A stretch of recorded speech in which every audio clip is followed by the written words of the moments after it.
নমস্কার, public news next চ্যানেলে আপনাদের জানাই স্বাগতম। সংবাদ পড়ছি আমি রুবি।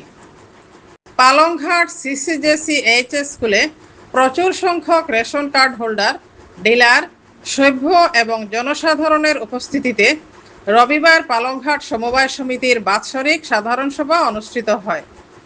এদিন শিলচর সমবায় সমিতির সিনিয়র ইন্সপেক্টর গোপাল সিনহার উপস্থিতিতে পালংঘাট সমবায়ের 2026-2027 সালের সম্ভাব্য বাজেট পাশ করা হয়। 2 জনকে সমিতির আভ্যন্তরীণ পরীক্ষক নিযুক্ত করা হয়। সমিতির ঋণ লওয়ার ক্ষমতা 1 কোটি টাকা ধার্য করা হয়।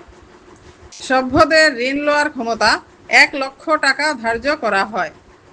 দুঃসময়ে সমবায়কে পুনরুজ্জীবিত করার জন্য এদিন পালংঘাট সমবায়ের প্রাক্তন সচিব রমজান আলীর কাজের প্রচুর প্রশংসা করা হয় সভায়। তাকে ফের সমিতির স্টাফ হিসাবে রাখার প্রস্তাবও গ্রহণ করা হয় সভায়।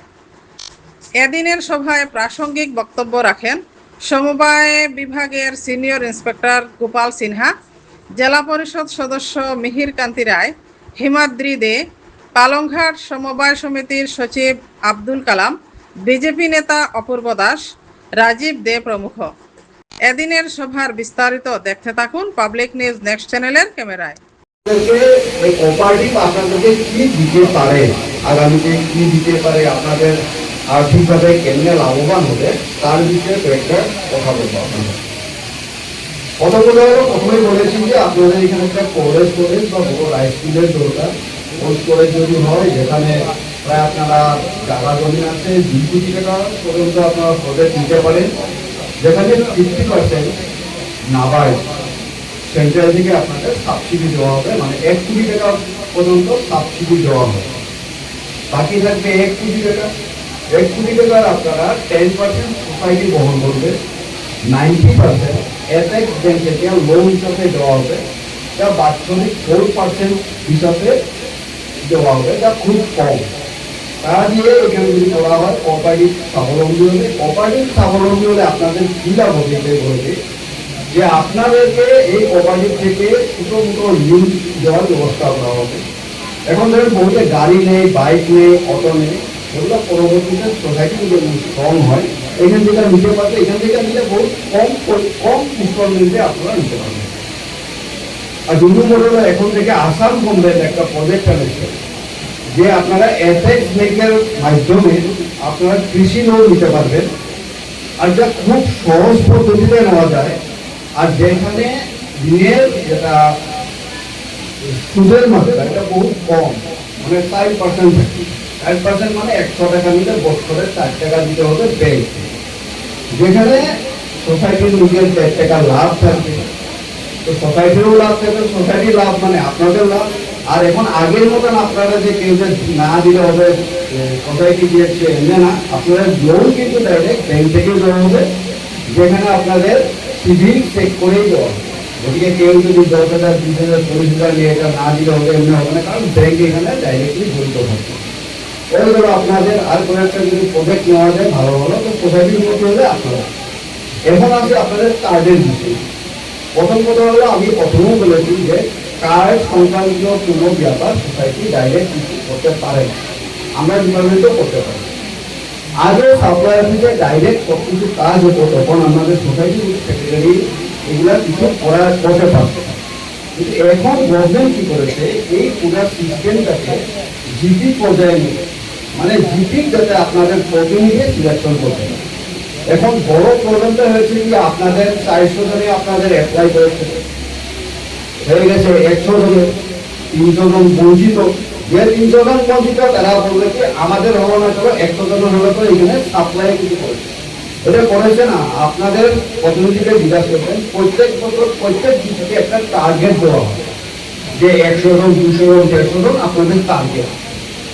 তো টার্গেট থেকে বহুত বেড়ে যায় অ্যাপ্লিকেশনের সংখ্যা।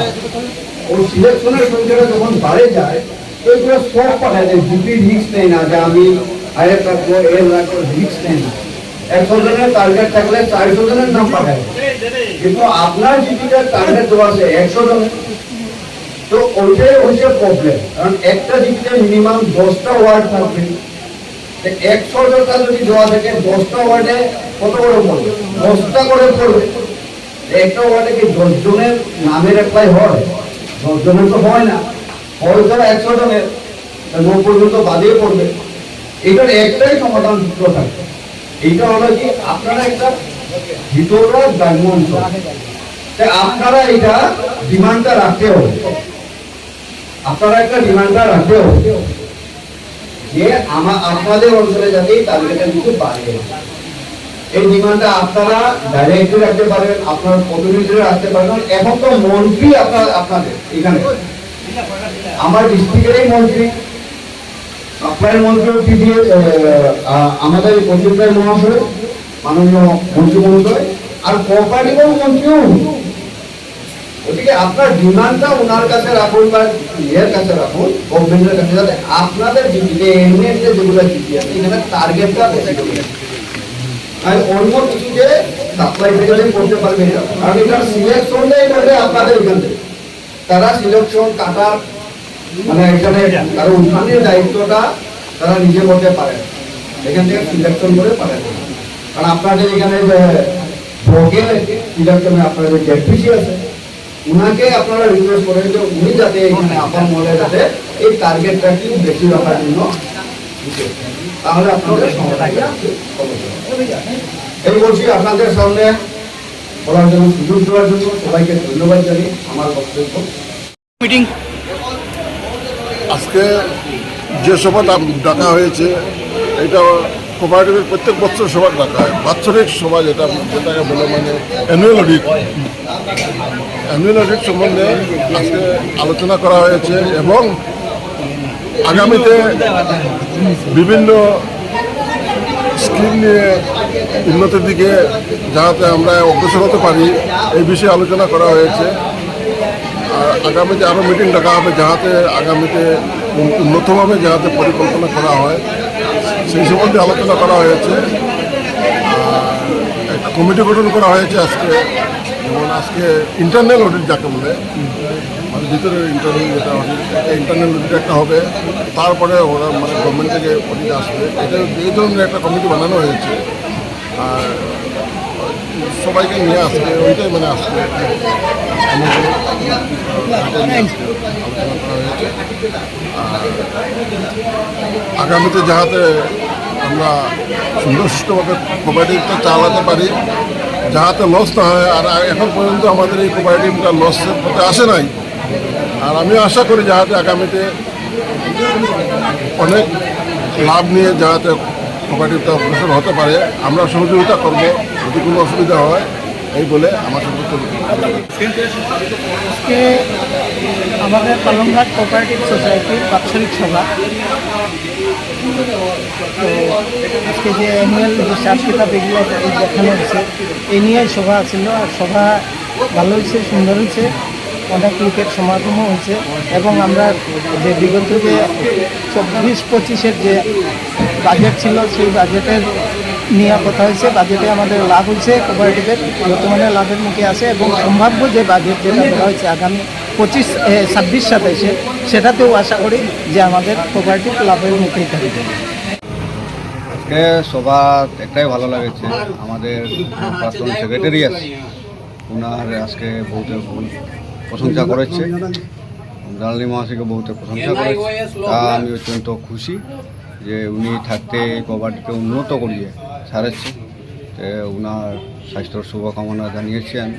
আজকের মিটিং খুব ভালো হয়েছে, জেলা পরিষদ উপস্থিত ছিল, কোঅপারেটিভ ইয়ে করা হয়েছে। আর কোঅপারেটিভে ওনাকে সংযুক্ত, আগের সেক্রেটারিকে এইখানে কোঅপারেটিভের সঙ্গে সংযুক্ত করে রাখার জন্য আজকে অনুরোধ করেছে সবাই। আমি আশা করি এখানের সভ্যগণ এইটা প্রস্তাব মেনে বিহিত ব্যবস্থা নেন। ধন্যবাদ। তারপরে গিয়ে এখানে কাজ হয় না। তো আমার মনে হয় এগুলো প্রতিনিধি দল নিয়ে গেলে অনেক কাজ হয়ে যাবে, এগুলো সমস্যা সমাধান হয়ে যাবে। আপনারা যে সমস্যা বুঝছেন সেই সমস্যা অবভিয়াসলি সমাধান হয়ে যায়। আমাদের বিভাগীয় কর্তৃপক্ষের সাথে গিয়ে ডাইরেক্ট কথা বলতে হবে।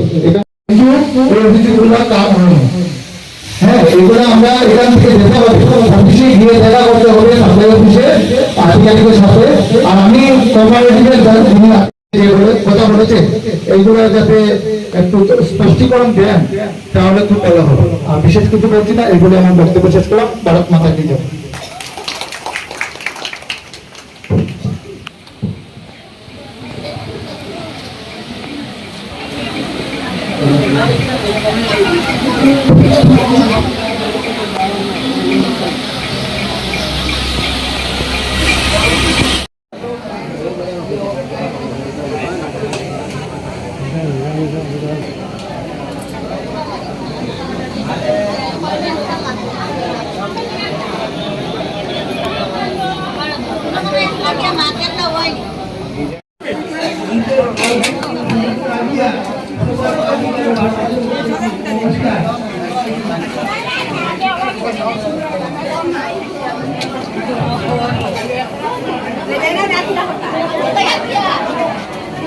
Tidak